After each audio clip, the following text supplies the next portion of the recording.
Merci. Jean-Paul Mattei pour les démocrates.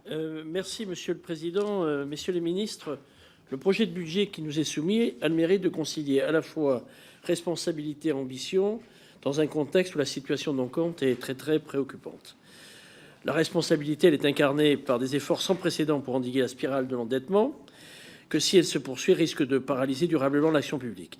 Les efforts viendront, vous l'avez dit, Monsieur le ministre, de la réduction de la dépense publique, et nous le saluons, et nous devons apprendre à dépenser moins en dépensant mieux, et je partage totalement ce constat.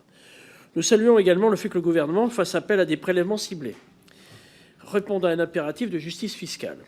Vous le savez, au groupe démocrate, nous avons la vision que certaines particularités de notre système fiscal doivent être corrigées pour le rendre plus équitable et plus incitatif à l'investissement et à l'innovation des entreprises.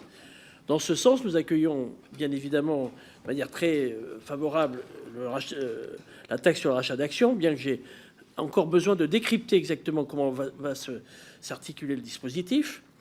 Concernant ces efforts, on peut regretter que la plupart de ces efforts sont conjoncturels, alors qu'elles devraient être accompagnées de davantage de réformes structurelles qui vont porter leurs fruits sur le long terme. Dans ce sens, pourquoi n'avez-vous pas, par exemple, envisagé d'inscrire la contribution différentielle sur le revenu sur le temps long ?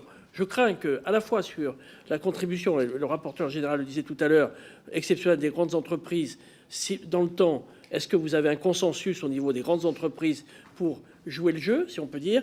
Et puis sur la contribution différentielle, il me semble que si vous le bornez dans le temps, il risque d'y avoir un effet d'aubaine qui rende inefficace le système. Enfin, je voudrais terminer sur, me semble-t-il, des oublis. C'est toute la politique du logement. Il n'y a pas la généralisation du PTZ dans votre dispositif. Alors, quelles mesures complémentaires comptez-vous donc porter par voie d'amendement, je pense, concernant le logement, même si je sais que le PLF ne réglera pas tout le problème du logement en France, mais quand même, il faut qu'on ait un choc fiscal à ce niveau. Merci Jean-Paul Mattei. Messieurs les ministres.